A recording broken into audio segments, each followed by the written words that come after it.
Irmãos, Salmo de número 127, dando continuidade à nossa série de mensagens no Salmo de Romagem, diz assim a palavra do Senhor: se o Senhor não edificar a casa, em vão trabalham os que a edificam. Se o Senhor não guardar a cidade, em vão vigia a sentinela. Inútil vos será levantar de madrugada, repousar à tarde, comer o pão que penosamente granjeastes. Aos seus amados ele o dá enquanto dorme. Herança do Senhor são os filhos, o fruto do ventre, seu galardão. Como flechas na mão do guerreiro, assim os filhos da mocidade. Feliz o homem que enche deles a sua aljava, não será envergonhado quando pleitear com os inimigos à porta. Feche os seus olhos, vamos orar mais uma vez ao Senhor. Senhor Deus, muito obrigado pela leitura da Tua Palavra. Obrigado que é por meio da Tua Palavra que nós somos orientados, advertidos, corrigidos, educados, consolados e muitas outras bênçãos que o Senhor proporciona para a sua igreja, para cada um de nós, por meio da pregação da palavra, Pai. Que nesse momento o Senhor possa nos iluminar, nos ajudar a compreender aquilo que vai ser pregado, a guardar no nosso coração e colocar em prática na nossa vida. Esteja conosco, ó Pai, que nós possamos prestar muita atenção naquilo que o Senhor quer dizer a nós nessa noite. Abençoe a Tua igreja, Pai, em nome de Jesus Cristo. Amém.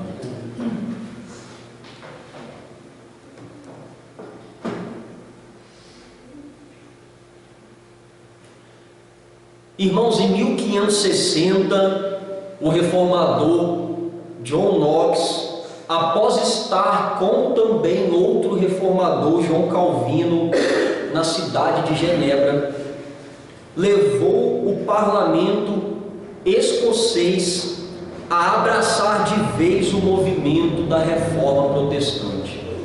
Aquilo que ele aprendeu de Calvino, ele levou para a Escócia e ele impactou aquela nação de tal maneira, por meio da pregação e do convencimento, que o parlamento adotou o movimento de reforma e eles conseguiram então fundar a primeira igreja presbiteriana desde a era apostólica. A igreja primitiva, infelizmente, havia se corrompido, uma vez que ela era governada por presbíteros, homens capazes, que estavam por meio de Cristo governando a igreja. Ela se corrompeu e apenas um bispo supremo passou então a governar aquela igreja, que foi o bispo de Roma. Depois alguns irmãos também surgiram dizendo que a própria igreja deveria governar a igreja. Não é isso que a Bíblia nos ensina. Os reformadores então observaram que as Escrituras nos ensinam que homens devidamente escolhidos por Deus devem então governar a igreja. E então a igreja da Escócia, ela começou presbiteriana após a reforma. E foram as palavras iniciais deste salmo em latim que a cidade de Edimburgo, que é a capital da Escócia, derivou o seu lema, Nisi Dominus Frustra, que diz assim: sem o Senhor tudo é vão. O livro dos Salmos, irmãos, até os dias de hoje é um livro de canções inspiradas tanto para os judeus quanto para os cristãos. Por meio dele, esse livro que está aí nas mãos de vocês, nós podemos louvar a Deus e aprender a sua poderosa palavra expressa em poesia, com o intuito de abençoar o seu povo. O Saltério é composto por 5 livros em alusão ao Pentateuco, os 5 primeiros livros da Bíblia escritos pelo profeta Moisés. E dos 150 salmos, o Salmo 127, que nós acabamos de ler, se encontra no 5º e último livro. Ele é o 8º salmo pertencente a uma coleção chamada Salmos de Romagem. E como eu sempre tenho dito aqui na igreja, estes salmos eram entoados pelos peregrinos israelitas quando subiam a Jerusalém para a adoração no templo e para as festas religiosas, ao menos uma vez ao ano. O salmo é um hino de reconhecimento das bênçãos de Deus sobre a vida do povo, escrito pelo rei Salomão em 2 estrofes, os versos de número 1 e 2 e depois do 3 ao 5. Ele foi escrito provavelmente durante a construção do primeiro templo. Um hino ao povo de Israel que celebra o que, irmãos? A providência de Deus, enfatizando que nenhuma atividade ou obra humana será frutífera a menos que Deus os abençoe com a sua presença e o seu auxílio. Ou seja, tudo aquilo que o homem faz sem Deus é em vão, irmãos. O rei Salomão aqui reconheceu que se não fosse as bênçãos do Senhor sobre Israel, todo o esforço feito na vida seria em vão.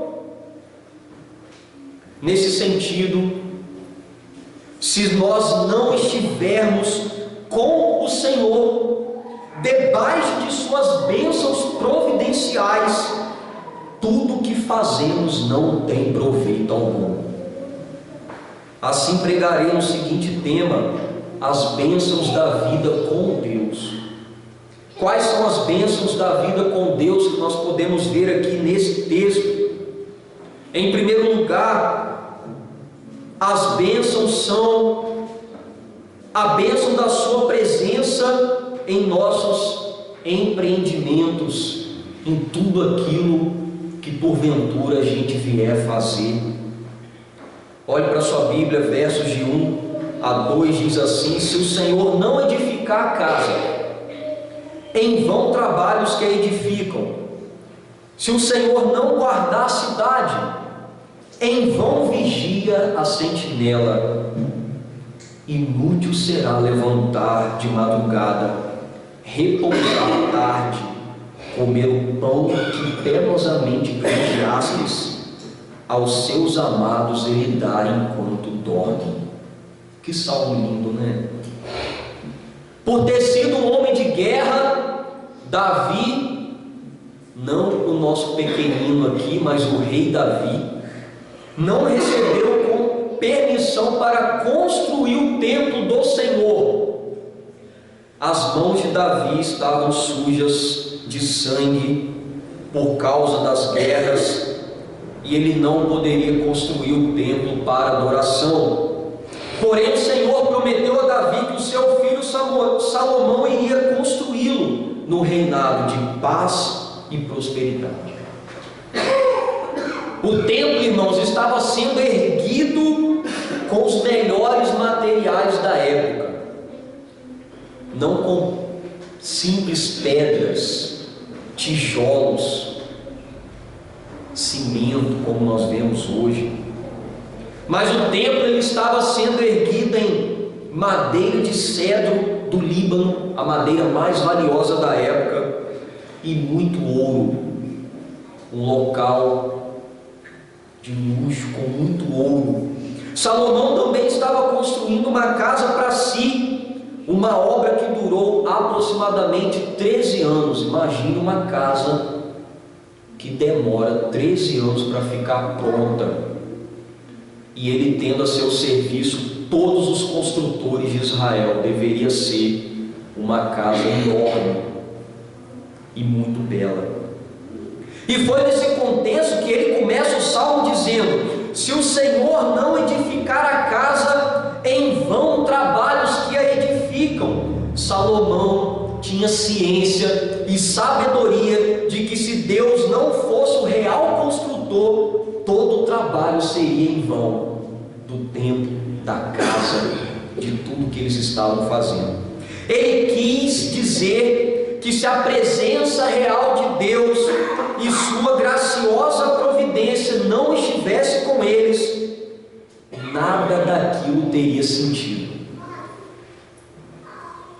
Que enquanto as mãos humanas estivessem em ação, construindo, o sustento divino deveria estar presente em toda a empreitada. Deus deveria ser o principal construtor por trás daqueles homens.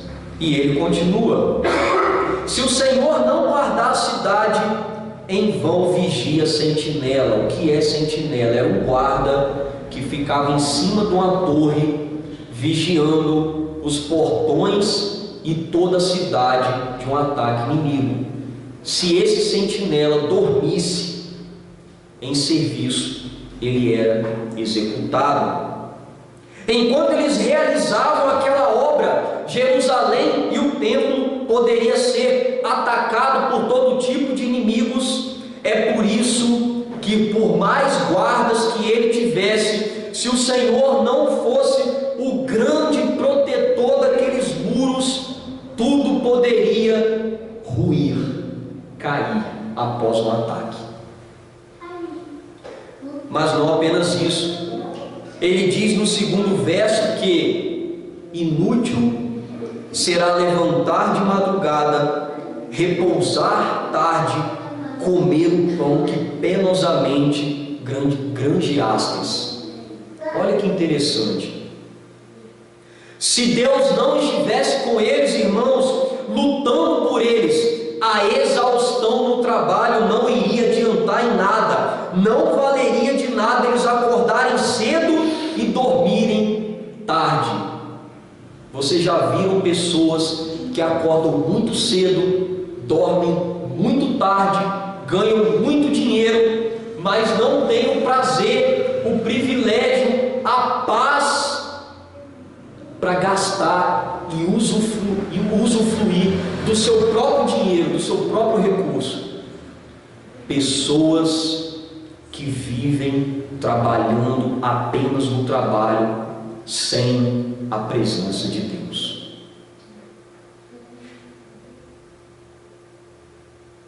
Eles não teriam nem o prazer de comer daquilo que conquistassem com o suor dos seus rostos. É isso que diz o texto. João Calvino, falando desse trecho, comentou assim: se um homem, menosprezando a Deus, apressar-se ansiosamente, trará sobre si mesmo ruína em decorrência do seu caminho precipitado.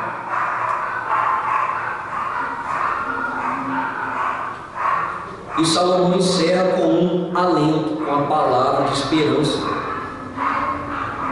com uma palavra de ânimo e esperança para os amados de Deus, para os seus filhos, para os que amavam o Senhor.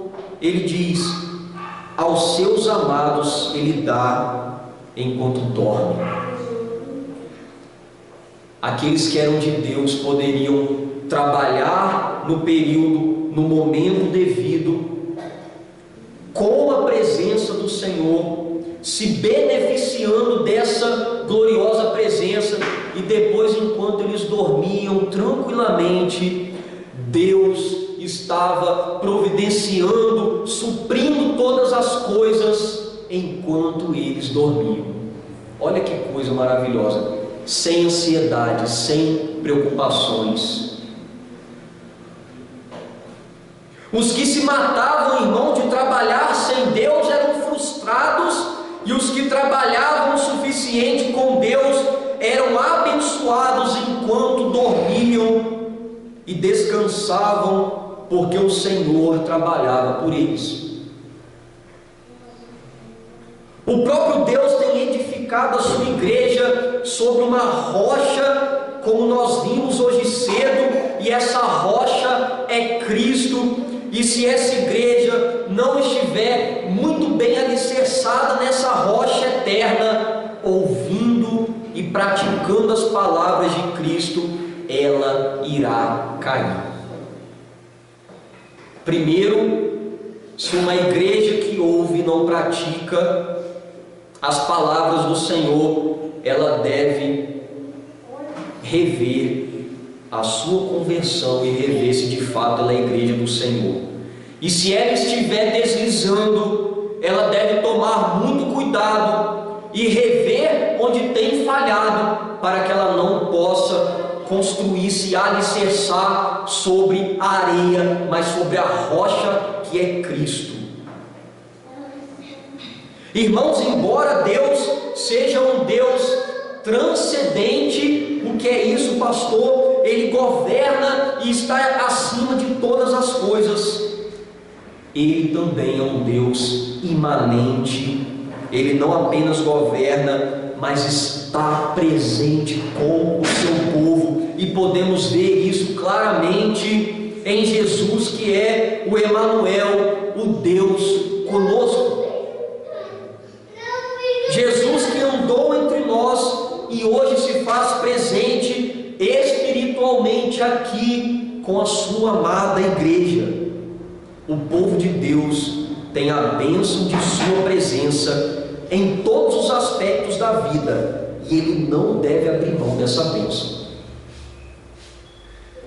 O crente em Cristo deve reconhecer que todos os bens e bênçãos da vida não são conquistadas e realizadas por eles, mas elas vêm das mãos de Deus, e deve agradecer pelo privilégio das bênçãos de Deus na edificação e proteção da sua casa, da sua família, da providência do trabalho produtivo, frutífero, além do descanso físico e mental quando dorme. Além da bênção da sua presença em nossos empreendimentos, quais são as bênçãos da vida proporcionada pelo nosso Deus, apresentadas no texto? Em segundo e último lugar, as bênçãos apresentadas são a bênção da providência sobre a nossa descendência. Olhe para a sua Bíblia, versos de 3 a 5, diz assim: herança do Senhor são os filhos, o fruto do ventre, seu galardão. Como flechas na mão do guerreiro, assim os filhos da mocidade. Feliz o homem que enche deles a sua aljava, não será envergonhado quando pleitear com os inimigos à porta.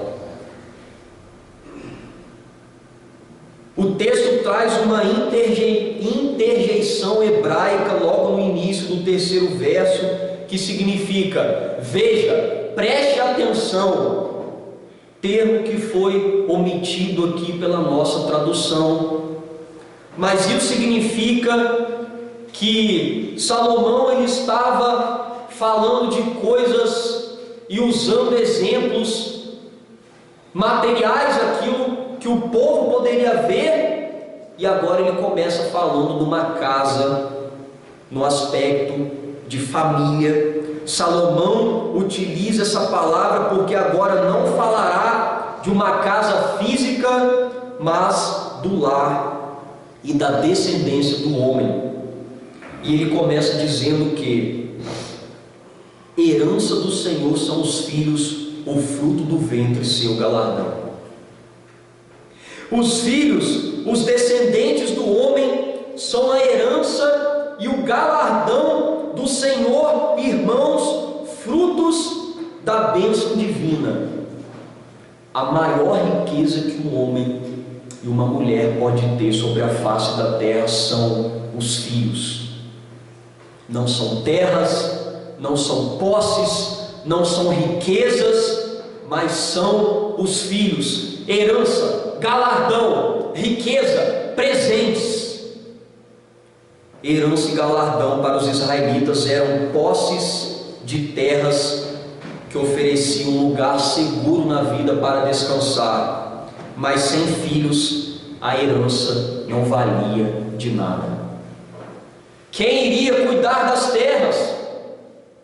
Quem iria encher a casa? Quem iria alegrar a casa? Quem iria dar sentido à família, aos pais? Quem iria cuidar dos pais? E quando os pais se fossem, quem iria herdar a terra, irmãos? Os filhos. Por isso que os filhos são herança.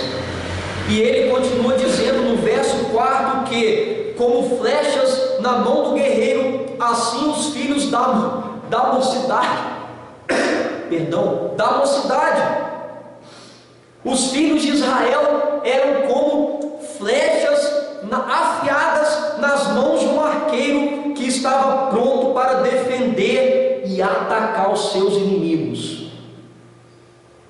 Muitos filhos em casa protegiam seus pais, protegiam a casa, protegiam a propriedade, defendendo a terra e atacando se fosse possível. Todavia, aqueles que não tinham filhos estavam de certa maneira desarmados e desprotegidos.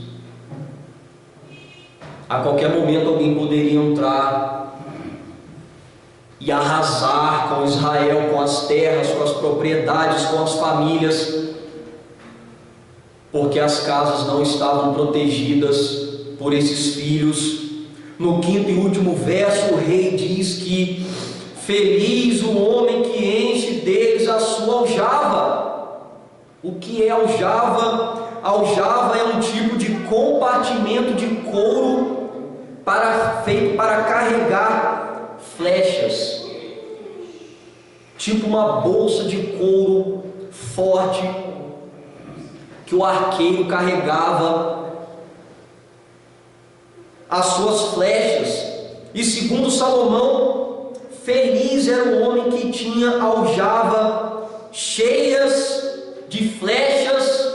A Bíblia não diz aqui que aqueles que tinham filhos ou muitos filhos eram tristes, mas eram felizes. Feliz o homem que tinha a casa cheia de filhos, quanto mais filhos, melhor.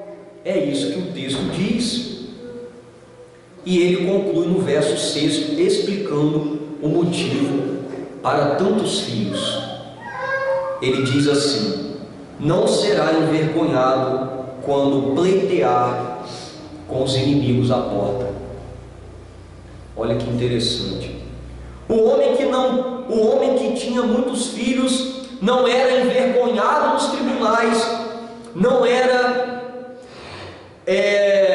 prejudicado nos negócios e na porta de sua própria casa, porque ele tinha filhos para defendê-lo e lutar por eles. Se a casa fosse atacada, dentro daquele lar havia um pequeno exército de homens, os filhos da família. E essa parte do texto nos mostra, irmãos, que os filhos são frutos da providência e da bondade de Deus sobre a vida dos pais e não obra do esforço humano. Não somos nós, irmãos, que vamos dizer temos os nossos filhos, mas eles são frutos da providência, da graça, da bondade do Senhor sobre as nossas vidas. Eles são uma herança, eles são uma riqueza e não uma fonte de prejuízo, como dizem alguns. As pessoas no nosso tempo dizem: filhos são prejuízo, filhos são gastos, filhos é algo que só dá trabalho, aborrecimento. A Bíblia diz: são herança, são riquezas, são maravilhas, bênçãos de Deus sobre a nossa vida, irmãos. São eles que devem proteger e cuidar dos pais no tempo da fraqueza e da velhice. Pessoas que não têm filhos, quando chegam numa certa idade, ou elas vão para um asilo, ou elas vão morar na casa de outras pessoas, ou elas ficam completamente abandonadas. E essa é uma realidade triste, mas é uma verdade dura. E ao contrário do que diz o mundo contemporâneo, o mundo de hoje, homens e mulheres com uma mentalidade completamente incrédula, egoísta e maligna, os nossos filhos são uma fonte de felicidade e garantia de uma descendência abençoada. É isso que a Bíblia diz. Irmãos, quando o povo de Deus se conscientizar de que deve obedecer ao mandato cultural do Criador e ter filhos enchendo a terra de crentes, Deus será mais glorificado por sementes santas, o Evangelho de Cristo avançará como nunca antes, a impiedade dos povos será refreada, as famílias cristãs serão mais fortes e felizes, as igrejas serão mais vigorosas e generosas e as sociedades mais justas, por filhos de crentes espalhados pelo mundo. Mediante o que foi exposto, o Salmo nos oferece algumas lições. Primeiro, reconheça que o Senhor é o teu provedor, que todas as bênçãos derramadas sobre a tua vida provêm graciosamente dele. Saiba que ele é tudo e faz tudo na sua vida, e sem ele tudo é em vão, como folhas ao vento. Já viu folhas ao vento? Você não sabe para onde elas vão. Elas vão para cá e vão para lá. Elas não têm um propósito, elas não têm uma direção e um objetivo. Se você for solteiro, preste muita atenção, ou solteira e pretende se casar, comece a agradecer pelos filhos que o Senhor te dará. Reveja se o Senhor te chamou realmente para o matrimônio, porque um dos principais propósitos do matrimônio é ter filhos, irmãos. Se você já estiver casado ou casada e ainda não sofre nenhum risco real de vida, tanto para você quanto para o bebê, tenha filhos, crendo que o mesmo Deus que cuidou de você até os dias de hoje também proverá e cuidará da sua casa, da sua descendência. Se você já tem um ou mais, agradeça e louve ao Senhor por essa rica herança que Ele te concedeu, mas não apenas isso. Pondere acerca dos riscos e das possibilidades, tenha mais filhos e receba mais heranças da parte de Deus. Olha que maravilha! Quem não quer ganhar mais tesouros financeiros? Acredito que 99% das pessoas levantariam a mão: eu quero uma herança, eu quero um tesouro. Eu não estou falando de coisas perecíveis, passageiras, que o ladrão rouba, a traça corrói. Eu estou dizendo de riquezas infinitamente maiores, que são os filhos da aliança, aqueles que alegram o nosso viver e glorificam o nome do Senhor sobre a face da terra, irmãos. 2. O Senhor requer que você o reconheça como aquele que edifica e sustenta a tua casa e a tua família. Quem sustenta o teu trabalho, lá na roça, lá no comércio, aonde você trabalha, é Deus. Quem provê e abençoa tudo aquilo que você faz na vida é o Senhor, conforme a vontade dele. Os filhos e irmãos são frutos do matrimônio. Preste muita atenção nisso. O Senhor requer que tenhamos no matrimônio, no casamento, por fé, mas com responsabilidade e cuidados para com o cônjuge e com o bebê. Terceiro, você deve reconhecê-lo porque ele te salvou por graça, não apenas para ser o teu Salvador, o Salvador da sua vida, mas o Senhor da sua vida, governar toda a sua vida. Ele não apenas deve governar em algumas áreas, mas em todas as áreas, em todas as suas realizações. Deus deve estar presente e providente para que a sua vida não seja em vão. Milhões e milhões de pessoas hoje vivem uma vida completamente sem significado, em vão, porque Deus não é presente na vida delas.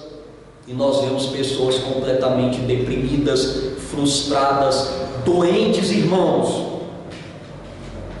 Se o Senhor lhe abençoou com o matrimônio, com saúde, com provisões necessárias, não abra mão da dádiva de ter filhos, irmãos. Abandone todos os motivos egoístas, falsas desculpas que lhe impeçam de ser mais abençoados.